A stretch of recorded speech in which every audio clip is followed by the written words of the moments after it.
Like the majestic heteromorph ammonite, Quintet has vanished from the Earth. But in the 1990s, they were a fascinating Japanese video game developer. The company's founders, Miyazaki Tomoyoshi and Hashimoto Masaya, are, respectively, the writer and designer of the original Ys 1 and 2. These endlessly ported relics, with their gods and demons and appropriation of real-world myth and legend, already bear a few of Quintet's later hallmarks. The company's best-known release is probably Actraiser, an ambitious early Super Famicom video game that combines side-scrolling combat with a city sim, putting the player in the role of God, who awakens after being temporarily defeated by Satan to re-people the Earth. The English release, as per Nintendo's censorship rules at the time, changed Satan to Tanzra and God to the Master. But the imagery remained so blatant I doubt anybody could miss what's actually happening. From there, Quintet released a series of video games, seemingly in the universe of Actraiser, featuring a ponderous tone and the player character restoring a ruined world and/or battling demons. Despite their sloppy 90s translations, Illusion of Gaia, the first story-driven installments, hit hardest. All of them are interesting, and rather more grim and philosophical than most of their contemporaries. After releasing several more intriguing experimental video games, mostly Japan exclusives, Quintet vanished around 2002. The Actraiser series' last installment, at least the last on a Nintendo system, is 1995's Tenchi Souzou, released in Europe as Terranigma.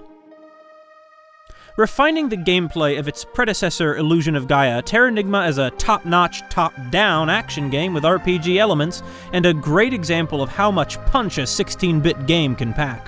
Its opening cutscene alone, beginning with a heartbeat and metaphysical text about God and the devil cyclically creating and destroying civilizations, establishes a heavy tone and tells the player that this won't be a run-of-the-mill adventure.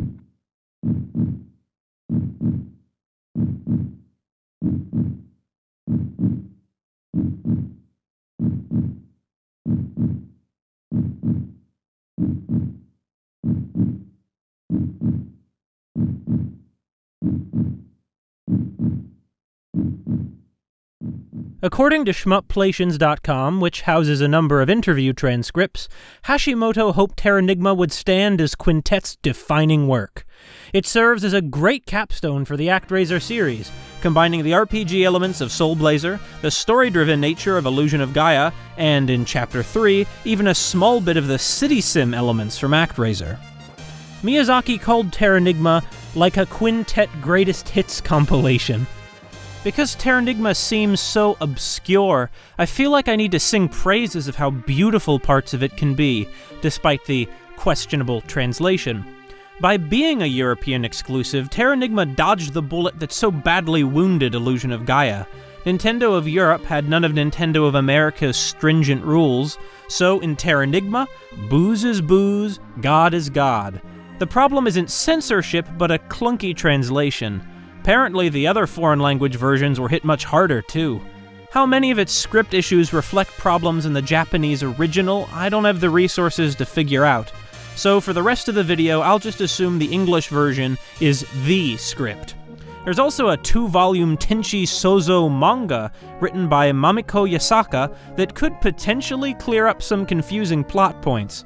Unfortunately, best I can tell, only a few chapters have ever been translated into English. Besides, I'm concerned with the original video game right now, not an even more obscure adaptation. Like so many old Japanese games, the player can name their character, despite the character having a well-defined personality and motivations distinct from complete the game. But that's just a product of its time. His default name is Ark, as in Noah's. Ark commands a variety of melee and magical attacks that result in a far more engaging combat system than the blunt button mashing of Illusion of Gaia. Don't mean to rag on Illusion of Gaia too much, but it's true. By 1995, Quintet really knew their way around the Super Famicom hardware. The graphics are excellent, with some nice character designs by the mangaka Fujiwara Kamui. Ark's sprite animations are detailed and brimming with personality. Just compare him to the stiff hero from Soul Blazer. Terranigma also occasionally uses what seem to be pre-rendered sprites, like in Donkey Kong Country. Meanwhile, the soundtrack by Kobayashi Miyako and Hikichi Masanori can stand alongside the system's best.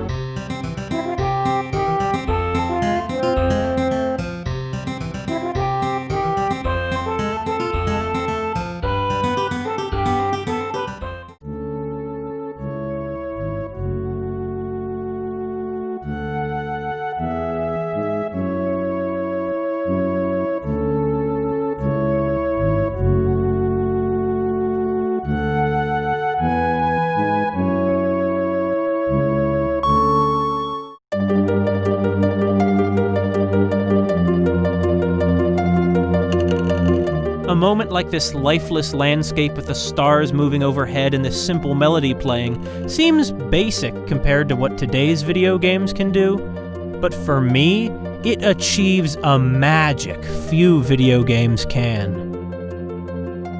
Sadly, I also have to acknowledge Terranigma's faults, like depicting Columbus as an inspirational anti-racist hero. Columbus, the slaver who initiated one of the worst genocides in history and whose policies drove the Arawak people to mass suicide.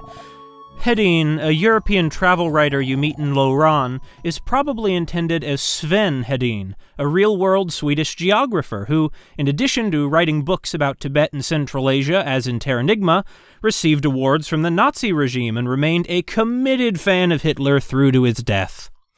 Personally, I wouldn't have portrayed a Nazi as a kind-hearted explorer. Why didn't Quintet choose Marco Polo or Zheng He or someone else without the baggage? The depiction of the Chinese also seems like it's ripped from a few decades of racist caricature earlier. Nobody else on Earth speaks with any kind of over-the-top ethnic accent. It's a real shame, to say the least, that Quintet thought any of this was appropriate. If that puts anyone off Terranigma, I couldn't judge. This is all just a preamble, though, to the question I want to ask. Terranigma is a story-driven action-adventure game, and like any story, it sends a message. I contend that Terranigma's key message, wrapped up in mystic terms, concerns the relationship between modernity and ecology. Sampling from the rest of the Actraiser series while I'm at it, along with surprisingly many outside sources, this is the Terra Enigma I'll be digging into here. You see what I did there? That must be what the title means, right?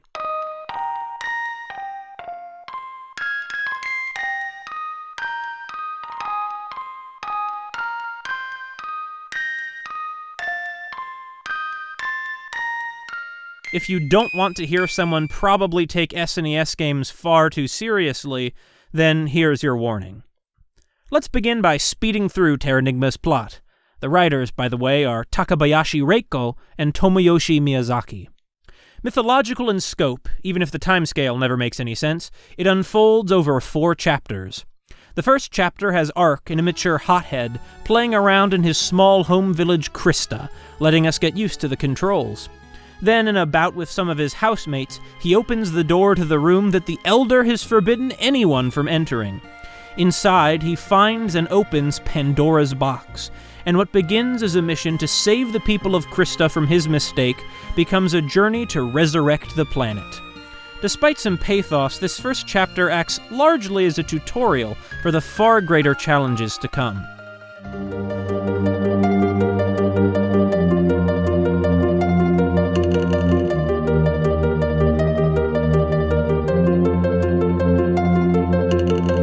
In Chapter 2, with guidance from the Elder, the player explores a lifeless Earth, nothing but rock and sand, and fights more monsters.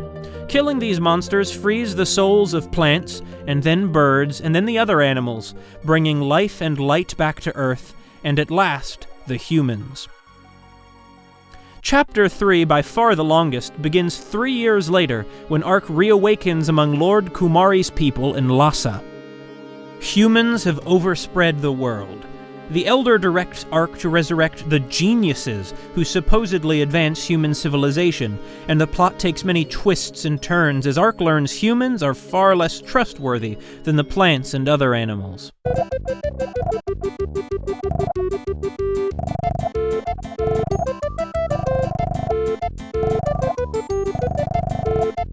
Because Ark's now guiding cities rather than engaging in primordial mythic battles, this chapter shifts the focus from dungeons and bosses to exploration, fetch quests, and dialogue. After reaching Central Asia and completing his mission, Ark encounters his light side counterpart and dies in Antarctica.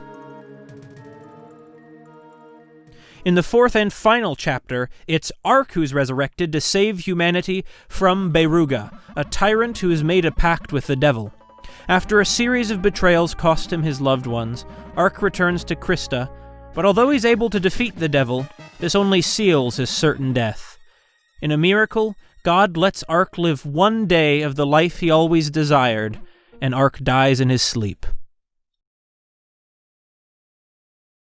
Terranigma bears most of its thematic skin in Chapter 4 and the last few hours of Chapter 3.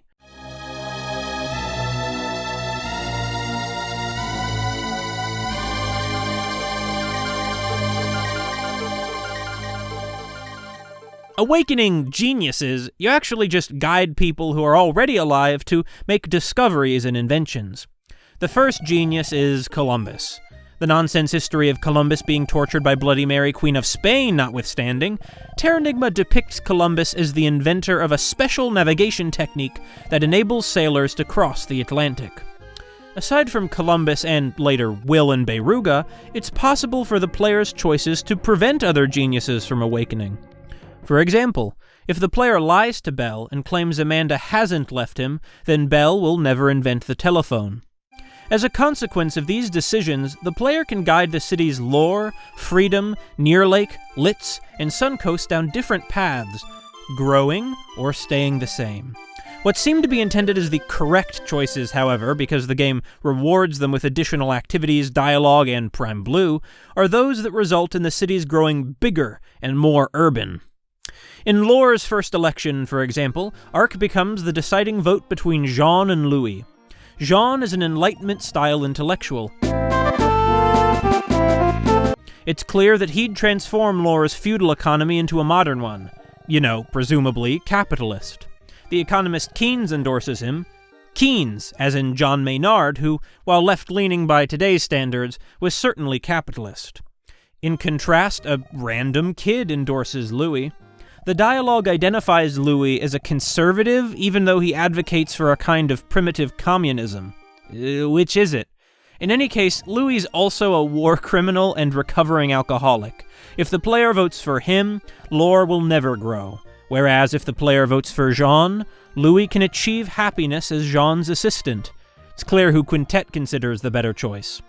This may suggest where Terranigma's values lie. Growth, urbanization, commerce, typically European and indeed capitalist conceptions of civilization that arose in the wake of the Enlightenment. So we're on the same page. When I say modernity, this economy and set of values is what I mean. But don't take my word for it. I'll pick Simon Kuznets, the American economist of Kuznets Curve fame, as an example, and in particular his 1973 article, Modern Economic Growth. Here, Kuznets wrote that history can be divided into economic epochs, and, quote, modern economic growth represents such a distinct epoch, growth dating back to the late 18th century and limited to economically developed countries. Terranigma is explicit that a city growing equals economic growth. Hiding inconspicuously like Slender Man, Keynes appears in most cities tracking their economic growth index, which correlates to how leveled up they are. Who knows where he's getting these numbers, though?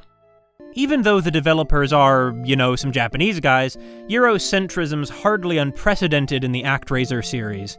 Back in Actraiser itself, all humanity is white and blonde, brunette on the city sim map, worshipping a very Christian-style god out of Greek temples, and civilization, instead of economic growth index, is a stat to be leveled up when, for example, the people move from thatched huts to wood or stone buildings, or build factories instead of farms. Except for Marana, where your priests are still a blonde couple dressed like Romans. Satan's monsters are coded to be associated with various non-white cultures, including Japan, interestingly enough. Look at those archers and the fire wheel demon. These goblins with blow darts are particularly suspect. Kalia's satanic temple straight up looks like Angkor Wat, and has demonic, starving Buddha statues inside. Cultures that didn't follow the path of European modernity are literally demonized. To max out population, the game even incentivizes you to destroy anything in your city that predates level 3 civilization. That means you benefit from exterminating your less civilized populations.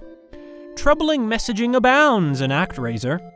Burning down forests or drying swamps to make way for farmland is an unambiguous good necessary to progress through the game. In both Actraiser and Soulblazer, the demons have supposedly made the world lifeless, but the world actually remains full of plants and other creatures. A lifeless world's apparently just one which lacks people and the animals we like, such as dogs and horses. Don't discount my Rafflesia buddies like that. The essay Spiritualism, the highest form of political consciousness, from the Mohawk Nation's Akwesasne Notes book, Basic Call to Consciousness, written by primarily John Mohawk, traces the development of the ideas of civilization that would cause such destruction to their people, saying of Christianity, quote, "The local people of the European forests were a people who believed in the spirits of the forests, waters, hills, and the land. Christianity attacked those beliefs and effectively despiritualized the European world." End quote. In Actraiser, like in the Christian tradition that influenced its depiction of God, nature exists apart from humans, for us to rule. Terranigma at least makes its lifeless Earth genuinely barren, nothing but rock, sand, and poisoned water. But it also seems to take these European ideas about modernity to a worrying place. The script celebrates Columbus as the genius who takes humanity on the first steps from infancy. In the plot, too, Columbus is a key figure, the man who finds the hero pike and hero armor needed to defeat Dark Gaia. The transatlantic trade Columbus initiates is the root of Terranigma's industrial revolution, of modernity. Well, this last point is kind of true in reality, too, but more on that later. Contrary to first impressions, however, Terranigma rejects the European narrative of perpetual growth. The first sign of doubt comes shortly after Ark's arrival in North America. To continue the story and reach the next dungeon, the player needs to cross the Colorado River. To do that, you have to bring 9 logs to a carpenter to build a bridge. To get the logs, you have to go to a forest near the Great Lakes, a majestic wilderness where orange creatures called Goomin attempt to defend the forest from you. If they were regular enemies like you normally fight, this wouldn't be anything that strange. But the Goomin are wacky and cute, and can talk, saying funny things like, "Who's wrecking the forest?" and "You're gonna hurt, 'cause I'm gonna hurt you." To gather enough logs, Terranigma forces you to return to the woods over and over, probably killing all the Goomin each time. It's bizarre. For the first time since reaching the surface, Ark, exploiting the forest in this way, seems to be clearly in the wrong. As, or if, Ark tells the right geniuses the right things and facilitates international trade by bringing the right items to the right people, the various cities grow larger and denser, grass disappearing beneath pavement. Initially, urban development causes most of the characters' excitement. However, once you and the geniuses max out each city's economic growth index, some characters become ambivalent.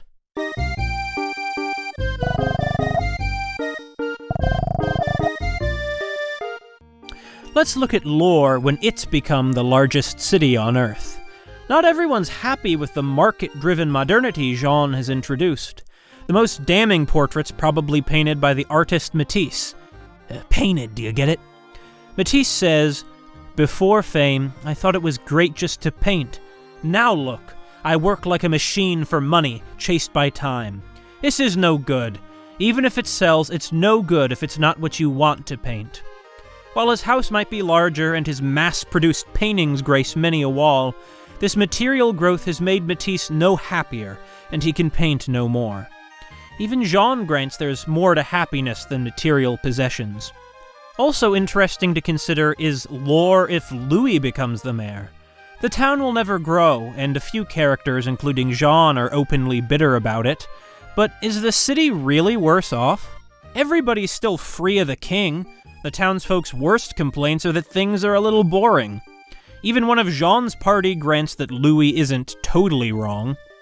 One of the most blatant signs of class division in lore is Madame Papillo. Totally haughty and unsympathetic, this woman owns a clothing shop that caters exclusively to royalty. While she gets the profit and the credit, Merrily and the other seamstresses in the back do all the work making clothes that they can't afford. On Louis's route, Papillo has a change of heart. Without a profit motive, Papillo becomes a kinder person who sells clothes for the common people to enjoy, and Merrily is at peace working with her. Note that Merrily says work with, too, not work for.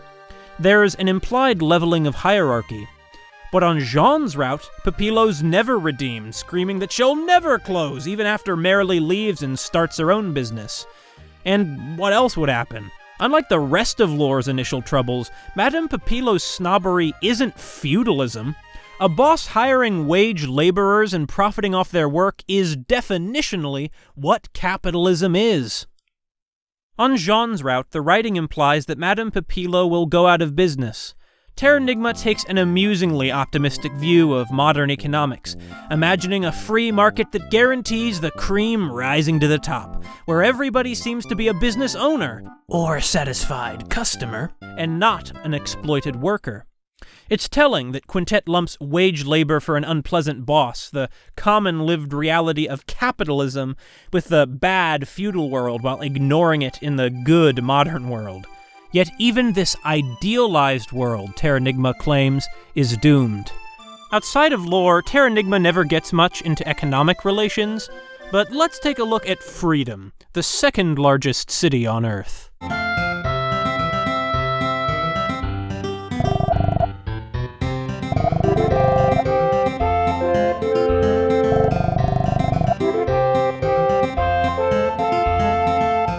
The most important of the geniuses in Freedom is Eddie, whom Ark has helped discover electricity.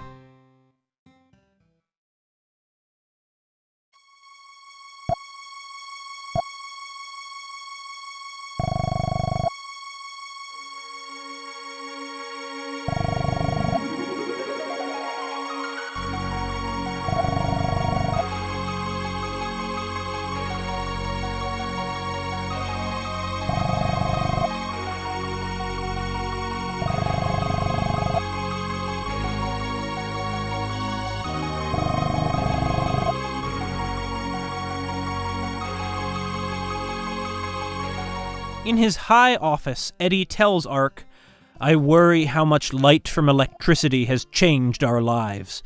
It may have stolen the warmth like a candle's flame from human souls." That's almost beautiful. In Chapter 2, Ark befriends the King of the Birds.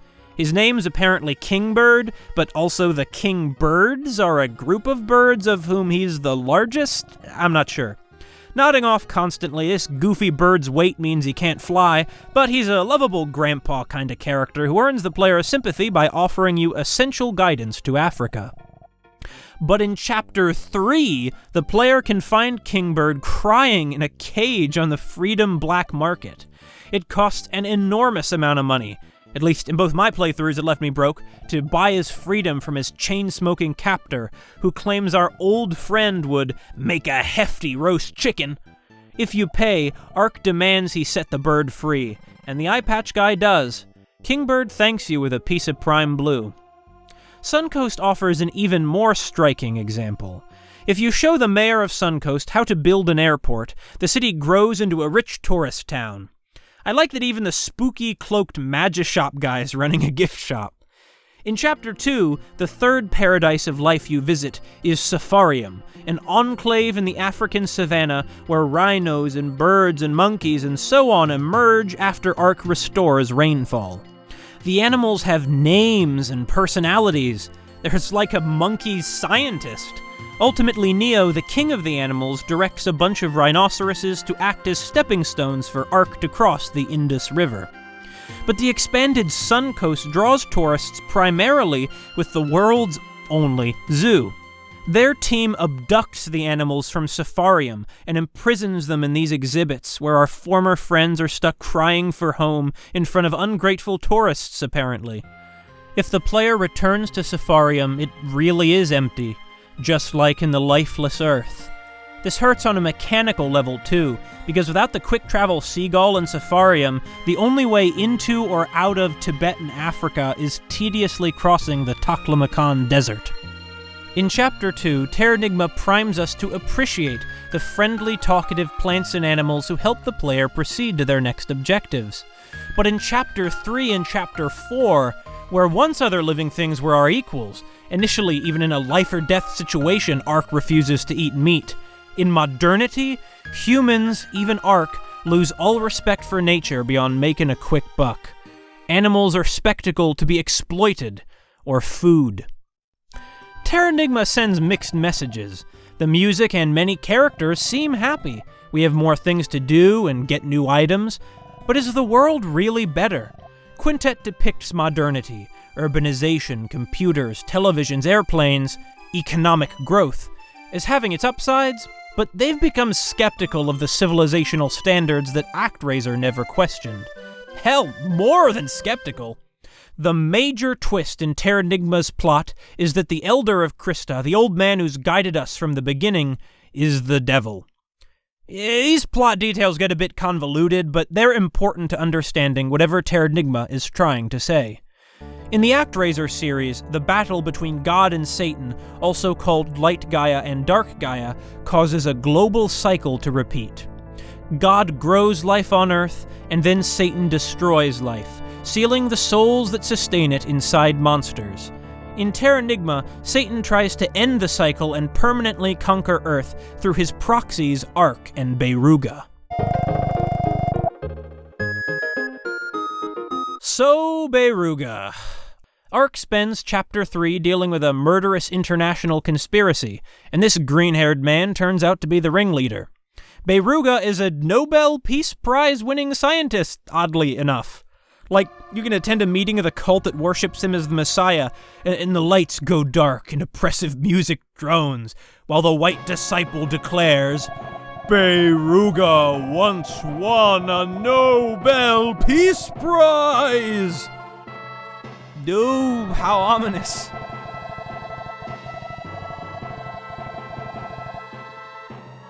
Beiruga's quest for immortality led him to contact Satan and found a cult. Using his inventions, he cryogenically froze himself while the virus Asmodeus wiped out the rest of life on Earth. I don't care if it has a 90% mortality rate, no virus works like the literally human-dissolving superweapon Terranigma depicts wiping out Japan.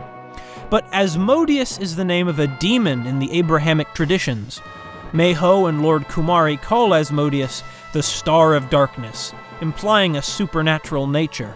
Since Beiruga's made a pact with Satan, we can assume Asmodeus is not a normal virus, but some kind of demonic power. Beiruga is the ace up the devil's sleeve, a human who survived the last apocalyptic cycle and succeeded at killing the Lightside Ark, presumably God's champion. The devil created our Ark from the crystal prime blue, making him a copy of God's hero because, as the devil, he cannot create anything original. After the assassination of King Henri, the world is primed in the game's kind of shorthand for the rise of the bourgeoisie from feudalism's ashes. This is when the devil tells Ark, "The world of humans is still but in infancy. To make the infant walk and grow require humans called geniuses." Then sends us to Spain to save Columbus. But it turns out that this is a lie, right? Columbus begins the end of the world.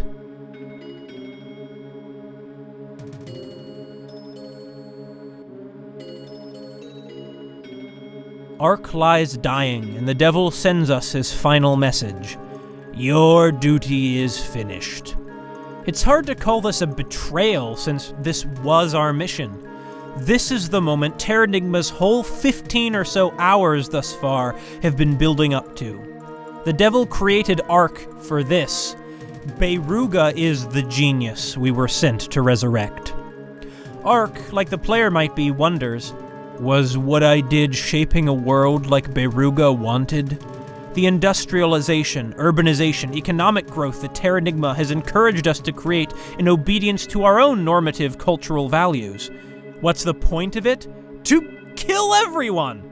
Lime, and in turn Terranigma, claims that modernity means the world has gone wrong. Modern society is literally the devil's con to exterminate humanity.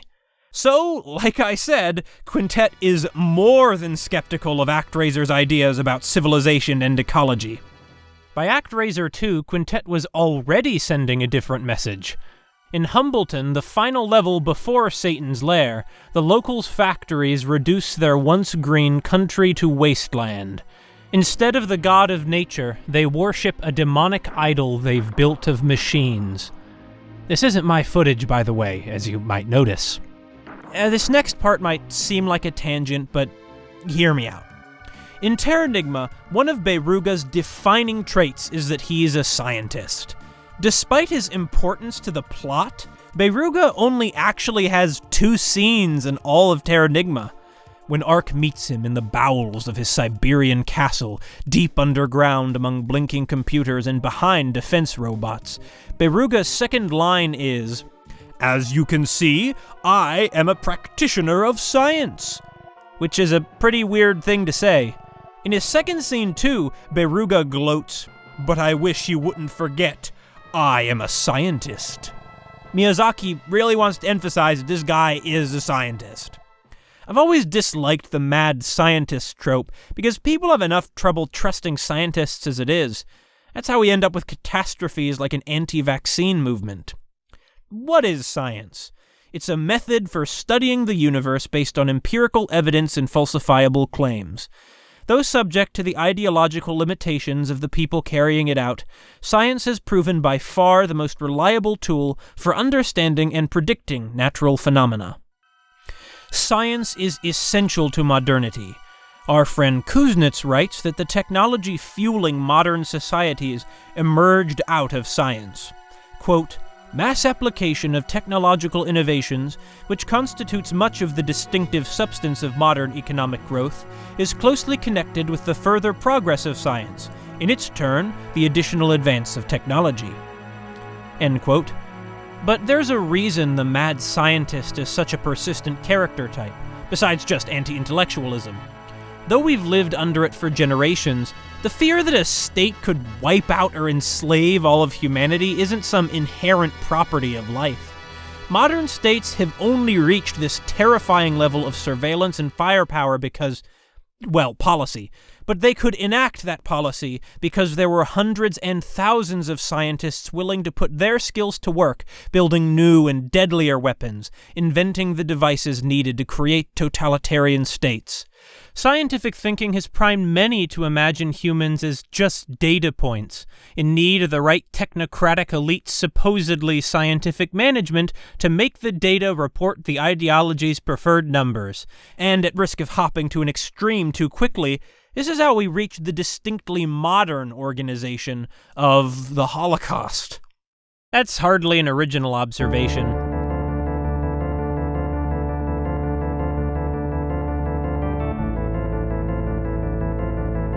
Earlier, I criticized Terranigma for depicting Columbus as some kind of inspirational hero.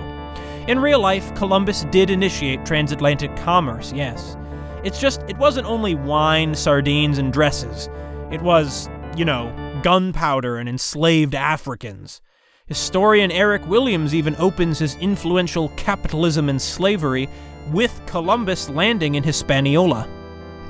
The scientific revolution and the rise of capitalism were contemporaneous, and that's no coincidence.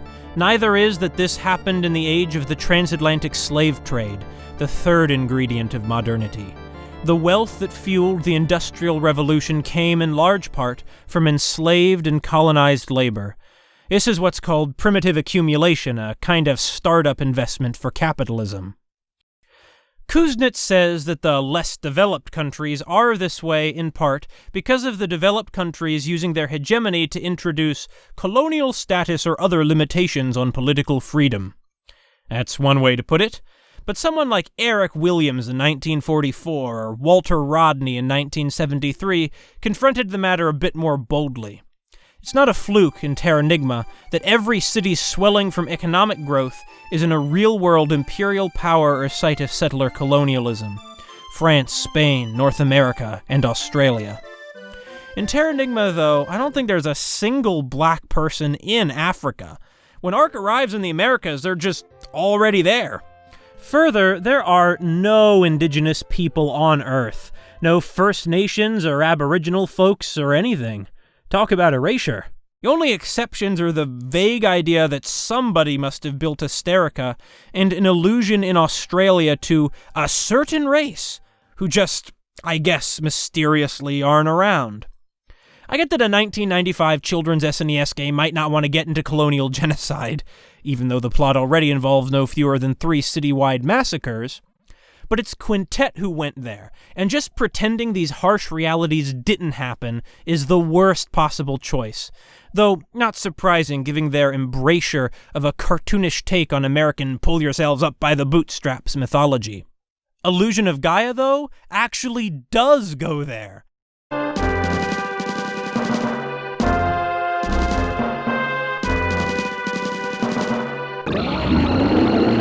Will, Illusion of Gaia's protagonist, lives in something analogous to the European Age of Exploration, during which so much of this violence happened. In a distressing sequence, we encounter the remains of the Incan people, murdered by unspecified invaders, presumably conquistadors. Later, someone mentions Columbus by name. When Ark frees Columbus from weeks of torment in Sylvan Castle's dungeon, the weary sailor says, "Perhaps I accepted torture for atoning my own human greed." But Terranigma never does explain what he's talking about. Is it this? Though not racialized, the slave trade also recurs throughout Illusion of Gaia, but the translation calls it the labor trade. Isn't that just capitalism? Imagine if the job market literally meant you were chained up and auctioned off. This subplot begins when Will and his friends arrive in Frisia, a beautiful, peaceful city where petals blow through the streets and love is in the air. But slavers have kidnapped your friend. The quest to save him leads the player to discover the cost of Frisia's facade of prosperity, enslaved labor in the diamond mines, where the slave drivers are lizard monsters and giant levitating eyeballs for some reason. This idea of enslaved labor underpinning what initially appears to be happy prosperity recurs several more times. In fact, the all-of-Europe-themed area, Euro, is the richest city in Illusion of Gaia's world, and explicitly rich off the slave trade at the same time that starvation has driven a neighboring country to cannibalism, and that's where the slave raids are happening. While in the real world, the minds responsible for the slave trade were, sadly, all human. It's a rather shocking condemnation of the basis of modernity for some kid's video game. It's almost like Quintet figured they already dealt with these themes in Illusion of Gaia, so why bother doing it again in a story better suited to the subject? Illusion of Gaia is also the first time the Actraiser series features modern civilization. At the end of Angkor Wat, the toughest dungeon in the game so you know it's serious, Will sees a vision of Shinjuku.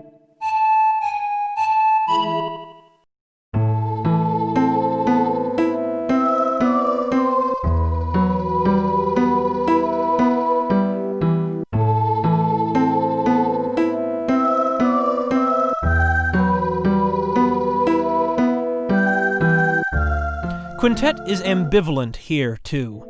Beholding dense concrete streets, Will emphasizes their colorlessness. That world is all gray. This world has blue water, green mountains, brown earth all over. A bit later, the soul responds by claiming people will be happy if they think they're happy, which hardly sounds like a ringing endorsement of our Earth. Back to Terranigma. In the opening of Chapter 4, Ark, reborn as an infant, hears the voices of the Raw Tree, Lime the Lion, Kingbird, and Lord Kumari are companions from throughout the adventure. Their pleas to stop Beruga are what reawaken him, a meaningful act to the player since it lets us continue the game. The Raw Tree's statement implies the land is poisoned. Lime says, "The world has gone wrong. The animals have remained the same, but humans alone changed. Humans develop technology that gulp more from the ecological systems than they can sustain, something no other animal does." Kingbird says the polluted sky weeps filthy tears. None of that has anything to do with Beruga, though, does it? From Spiritualism, the highest form of political consciousness again, quote, "Western technology and the people who've employed it have been the most amazingly destructive forces in all of human history." End quote. Sure, Beruga is a bad guy with hoverbots and pig monsters out to kill Earth in league with Satan, but modern civilization began destroying the Earth well before Ark awakened Beruga. Keep in mind, Asmodeus only kills people. In Neo-Tokyo, it doesn't affect Lime or the plants. This supernatural virus isn't an adequate explanation for the barren Earth we explore at the beginning of Chapter 2. Asmodeus must have wiped out humanity on an Earth already reduced to wasteland.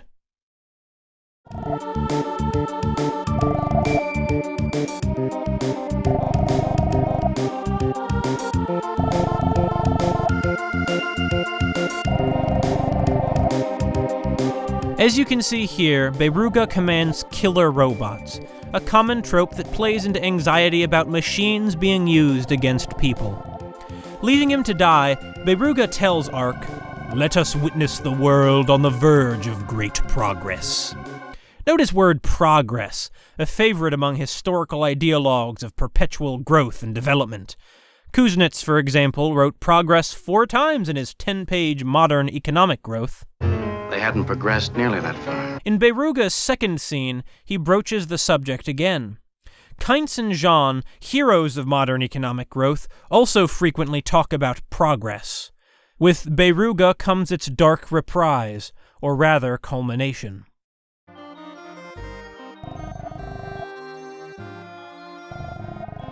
Knows no bounds, does he mean we shouldn't try to raise standards of living?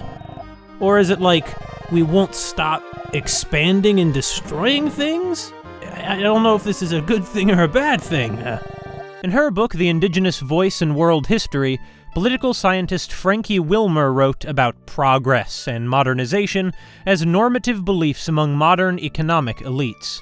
Wilmer writes, quote, "Progress or modernization can be viewed as a kind of global ideology providing the basis for agreement regarding the allocation of global resources," end quote, for the promotion of industry. And as she describes, elites use this understanding of what modernity means to justify the denigration and destruction of indigenous societies in the name of economic growth. Of course, Terranigma conveniently skips this step. Spiritualism, the highest form of political consciousness, after stating modern technology is wiping out life on Earth, adds this gem, quote, "The way of life known as Western civilization is on a death path on which their own culture has no viable answers." This is the step to which Dark Gaia leads us. So progress, ending or beginning with mass murder, is hardly limited to a cartoon villain like Beruga. Perpetual growth is apocalyptic, in Terranigma and in real life. Historian Julie Livingston's concept of self-devouring growth from her 2019 book, Self-Devouring Growth, is insightful here. Quote, "Growth is not inherently bad. Self-devouring growth departs from these other forms by operating under an imperative, grow or die. Development is often posited as economic growth. There's a sense that if everything grows, then finally there'll be enough. But this trickle-down fantasy will dry up as resource scarcity increases on our finite planet." Hey Keynes, at what point does economic growth turn cannibalistic? When capitalist markets have taken over the whole world, where do we have left to grow? This unsupportable level of consumption leads to scarcity, war, and ecological collapse. Climate change is probably the gravest threat to humanity today, along with nuclear weapons, which, Beruga taps into as well. When Beruga wipes out Neo-Tokyo, there is a single explosion that dissolves living people and leaves the air eerily glowing. This is Asmodeus, but the imagery evokes a nuclear bomb, especially since he's dropped it on Japan. That's no mistake on Quintet's part. Terranigma, like I said, doesn't actually touch on the indigenous genocide I alluded to a minute ago, but economies that have to grow no matter what bump up against each other, and in an age of empires and nuclear warheads, it's just a matter of time. Beruga's cult operates out of Mosque. Moscow, probably, given its location and the utter lack of anything remotely Islamic. Throughout Mosque are portraits of Beruga, evocative of a dictator's cult of personality. People hang them in their houses. The cult indoctrinates children so they want to grow up to become Beruga's white disciples. Especially since this is Russia, the land of Stalin, a totalitarian par excellence. It's clear that Quintet associates Beruga with totalitarianism. Such regimes, of course, are a distinctly modern phenomenon. To paraphrase the anarchist Bob Black, totalitarianism was beyond the capabilities of Nero and Zhao Gao and other pre-modern monsters. For all their bad intentions, they just didn't have the machinery to control their subjects as thoroughly as modern despots do. Combined with the plants and animals' exhortations to Ark at the start of Chapter 4, all this makes out Beruga to be more than just one over-the-top villain. Beruga embodies all the scary, nasty elements of modernity. Environmental devastation, nuclear annihilation, pandemics, totalitarianism, and arguably even eugenics given the talk about eliminating everyone he considers unnecessary. Over the course of Chapter 3, Ark deals with a chain of villains who turn out to be Beruga's co-conspirators, culminating in the scientist himself. These are King Henri, Bloody Mary, and Wong, mass murderers who cause immense suffering, putting their ill-gotten wealth towards assisting Beruga's project. Arguably, though more like a crime boss, Wong could be considered a feudal lord too, since he dresses like a Qing official and lives in a castle. This set of medieval allies suggests that Beruga's modernity, instead of rejecting the violent class relations of the past like Jean promises, perpetuates them in a new guise. This modernity of terror and control proves cannibalistic, unsustainable, like its unchecked industry, when a turbine sucks Beruga in and kills him. Anticlimactic, but the idea is that even he loses to the technological forces he's unleashed. So is Terranigma anti-science? I don't think so. It'd be pretty ironic for a video game to take that stance anyway. Something else important happened back in Illusion of Gaia. The very Christian-style god of Actraiser becomes Gaia. So what? Gender swap aside, the Actraiser god is an entity that presides over Earth. Gaia is Earth. Ecology, the environment, is God.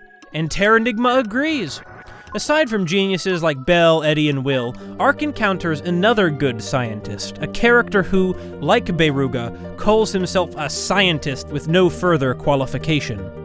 You meet him atop Uluru, though Terranigma bafflingly calls the place Ayers Rock. This isn't some throwaway NPC. The player has to talk to the scientist to receive one of the Star Stones late in Chapter 3, and the scientist returns in another important scene, right after Beruga, Phaida, and Royd die. The scientist claims he came to this place to watch the end of the world. I mentioned Terranigma's Earth features one reference to the Aboriginal people. Here it is from the scientist's lips, or text box. A certain race revered this grand view in vast nature as God. But today, modern societies make a racket about preserving nature. When did humans become so big to think that they can protect gods? Perhaps the beginning of the end started there. Kuznets agrees that modern technology is incompatible with, quote, the rural mode of life, the large and extended family pattern, and veneration of undisturbed nature, end quote. except that he seems to consider the erasure of past cultural beliefs in favor of capitalist ideology basically positive. At the end of Chapter 2, after Ark defeats the Dark Morph, freeing the souls of all humanity, he passes out and dreams of not exactly a food chain, a human doesn't eat the last creature, but a succession of organisms, with Ark standing in for humanity.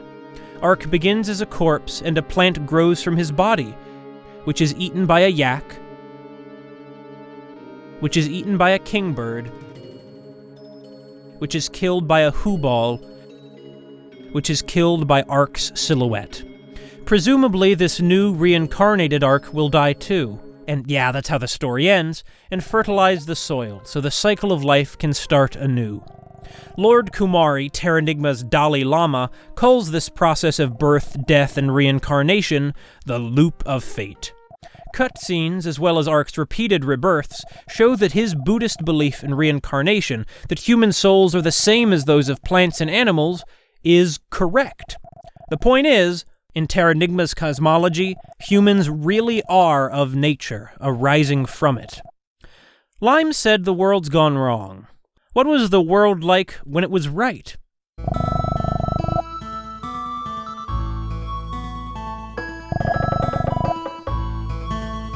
The resurrection of humanity begins in Tibet. The first humans the player meets live in Lhasa, where the player begins Chapter 3, and where the gameplay resumes after Ark awakens Beruga. Clearly Lhasa, a pastoral, communal village built into a cliff, is an important place for Terranigma. The depiction is slightly hilarious considering the real Lhasa, but for now let's stick to this fictional version. The people of Lhasa, in particular Luki, take care of Ark's comatose body for 3 years and ask nothing in return. They're truly selfless. Lhasa folk live communally, without social class or government, despite Lord Kumari being, well, Lord Kumari. In contrast, when the player first visits Lore, the second city, we encounter obvious, unjust class divisions. Struggling artist Matisse lives in a dingy hut, while Beruga's bloodthirsty ally King Henri lives in a massive Versailles-esque castle full of silk and gold. Lhasa's people embrace nature, including death. In the Lhasa Cemetery, the player can talk to a man who reiterates the food chain dream that brought Ark into the human world. There is nothing that is unneeded. Similarly, this man emphasizes the value of every part of the animal down to the excrement. Nothing goes to waste. Compare that to Beruga, along with his allies Wong and, well, the devil, who talk about eliminating unnecessary life. Aside from the monk who claims Lord Kumari is a god, nobody in Lhasa explicitly mentions any deities. Even so, Lord Kumari and Meiho act as representatives of Light Gaia, rescuing Ark at key moments in Chapter 3 and Chapter 4, and replacing the Elder as his guides. For all these reasons, I take Lhasa to be, in Terranigma, the ideal society. Selfless, spiritually complex, ecologically sustainable, with minimal hierarchy and no exploitation. What about science? The dialogue also emphasizes that the people of Lhasa value knowledge. This child asks Ark to tell her about foreign countries. The reason people respect Meiho, one of the major good guys in the plot, is that on his travels he's studied the world. But Lhasa's intellectual curiosity isn't tied to economic growth. Aside from Lyoto in Brazil, Lhasa's the only city that never experiences industrial modernization. This is why, after Beruga's awakening, when the player has presumably got used to computers and pavement, Meiho returns us to Lhasa, where the most complicated technology are the glass lanterns burning throughout the city. To the bitter end, Eddie's warmth like a candle's flame lights the souls of Lhasa's people. As our friend Luki promises, Lhasa will always remain the same. It reminds us of what the world might have been like if we didn't prepare it for Beruga. After the dungeon in Loran, a man outside Lhasa's temple says, "I hear the continent's west is very advanced. Not that I care, but..." This line rejects the kind of development into modernity that the player finds in Europe. Now, knowledge and science aren't interchangeable, but I take all this to suggest Terranigma's ideal society values science for its own sake, not as a tool to pursue wealth or power. Where Keynes, like the real Kuznets, assumes that modern economic growth is the only goal a society can have, I'd just like to quote representatives of the Yanomami people of the Amazon, who told the World Bank, "Development can have many meanings." Also, despite the quote from spiritualism, the highest form of political consciousness, earlier, I'd like to mention that the Christianity, and Judaism for that matter, that has so influenced the Actraiser series theology doesn't innately sever humanity from nature.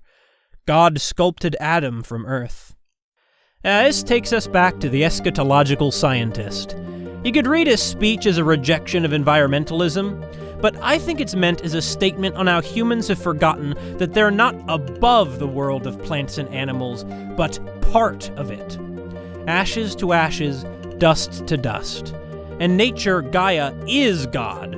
We are one with God, but instead have so screwed up that we believe the environment is ours to save, and not that the environment will take us with it.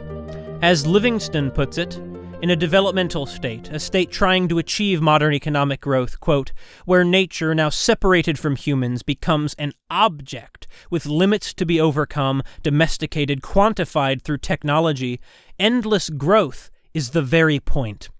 The developmentalist state is not the only political formation with this relationship to growth. It seems foundational to liberalism, hence Malthus, to empire, hence the Soviet cotton schemes, and of course, to capitalism. After all, Earth isn't all benevolent. Dark Gaia, the underworld of lava and rock, of the deadly geologic forces that give rise to the continents, is Gaia too. As Beruga claims, "My liege himself is the world." Terranigma's good scientists, then, either admit that the modern world they've helped create is not a complete success, the heirs rock guy, Eddie, emphasize its benefits, Belle, Jean, Pierre, or provide essential help to the player, Will. Even Beruga developed life-saving technology before his pact with the devil, if we trust his cult's testimony. Unless you interpret DNA engineering to mean forced sterilization or something. This isn't a simple good or bad, but more nuanced, especially for, a 16-bit children's action video game. Quintet's view on science and nature might become clearer if we take a look at the Actraiser series' first bearded, bespectacled inventor, Dr. Leo from Soul Blazer. His character resembles Beruga, but's also his opposite. On the one hand, Dr. Leo, an absurdly brilliant scientist, builds robots and an enormous fortress of glowing machinery to contact Death Toll, the devil who then wipes out all life in the world. On the other hand, Dr. Leo is a loving father and morally upstanding painter, craftsman, and architect who, far from destroying the environment, loves animals like his dog and dolphin friends. Where Ark sacrifices himself to stop Dark Gaia, it's Dr. Leo who gives up his life to stop Death Toll. Where Beruga himself makes a deal with the devil, the corrupt King Magrid kidnaps Dr. Leo and, using the genius's daughter as a hostage, forces him to summon Death Toll.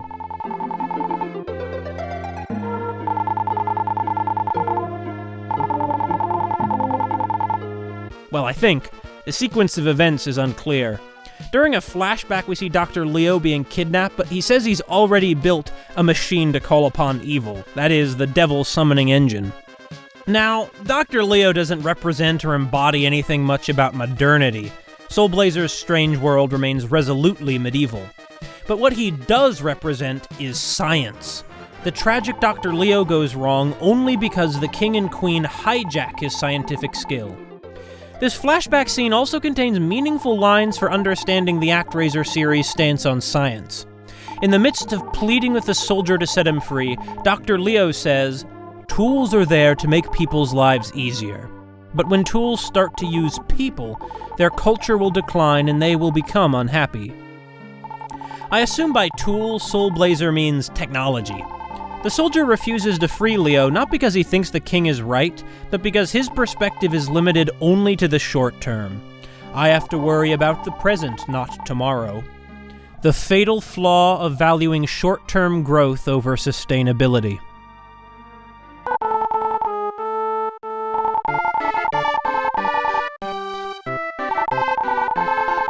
The same soldier admits he should have listened. What'd I tell you? Science goes wrong when the state, the ruling class, uses it to enrich themselves off the people and the environment, until the horrors their insatiable greed has unleashed finally kill them too. Oh yeah, Neale the scientist guy from Illusion of Gaia is a good guy as well. Especially considering its predecessor's messages, Terranigma isn't anti-science, but opposed to the ironically irrational ends the powerful put it towards. Was that what this video is about? Oh, wait, I was trying to uncover Terranigma's ultimate message about modernity and ecology. In the haunting ending, which actually made me cry, Ark dies in his sleep. The credits play over his final dream.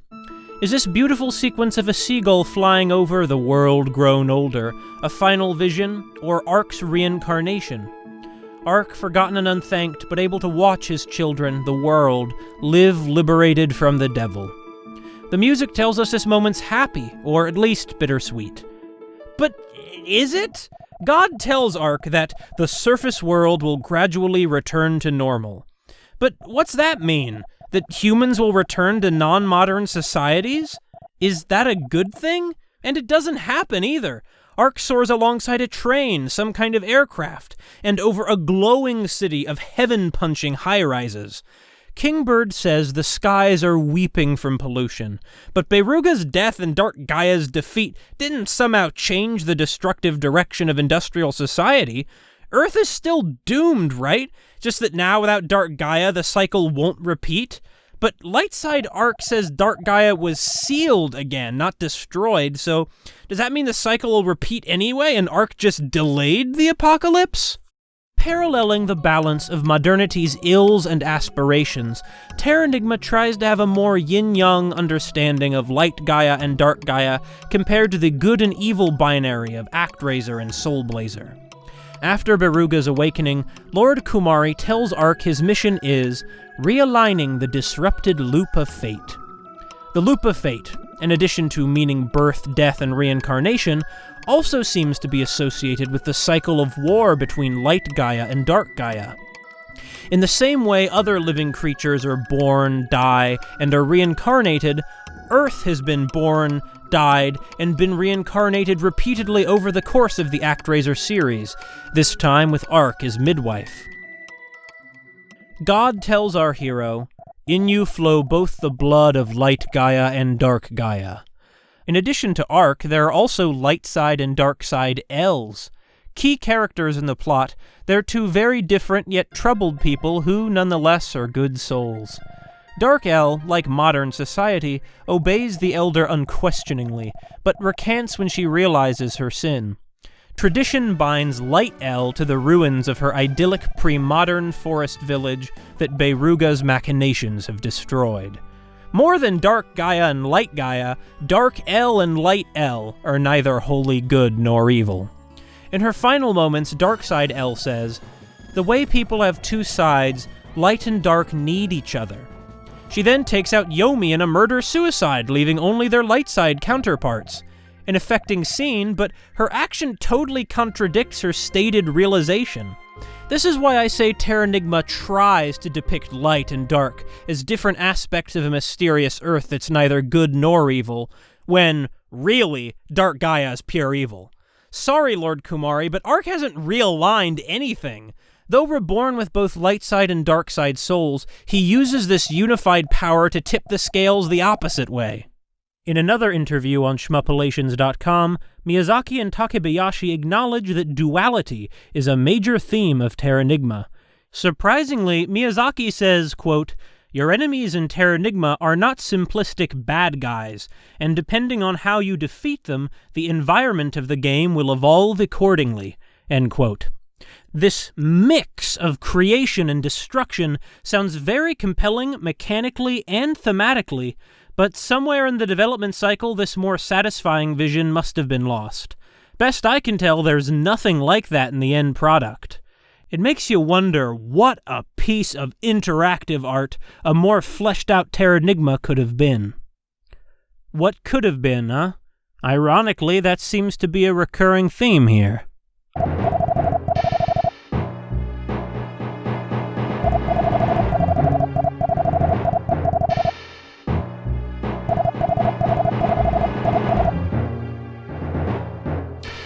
Terranigma features a recurring metaphor of the 13th hour of a 12-hour clock, a nightmarish mutation that shows time has gone wrong, representing Beiruga subverting the loop of fate. The clock falling apart in the opening seems to be an ominous representation of the end of the world. Or, in a twist, is the 13th hour actually after Ark has ended the cosmic cycle? Allowing that some of these moments could be interpreted differently, I doubt you can reach a reading that explains everything. Though my confusion over the mystical elements leaves my analysis of a rather religiously themed video game lopsided, much like the meaning of life, this is one enigma I don't think I can solve. Perhaps Quintet, like so many, simply cannot imagine an alternative modernity, one that produces abundance without devastating the world. Or perhaps Quintet advocates a non-industrial society like Lhasa. After Death Toll's defeat in Soul Blazer, the Blazer's souls seem to claim that the development of modern technology inevitably wipes out all life. Basic Call to Consciousness also describes the idea of liberation theology. Quote, belief systems which challenge the assumption that the Earth is simply a commodity which can be exploited thoughtlessly. A liberation theology will develop in people a consciousness that all life on Earth is sacred, and that the sacredness of life is the key to human freedom and survival. Isn't that a bit like Quintet's theology at this point? Well, if it was consistent. Or perhaps Quintet has L, speaking some of the final lines of dialogue, offer their wisdom. Hey, Ark, I think happiness is just being able to loaf without stress. And later, we're all individuals. It's important to live naturally. In context, naturally seems to mean without being enthralled to an unjust leader. I suppose Quintet offers ways of life that don't destroy Earth.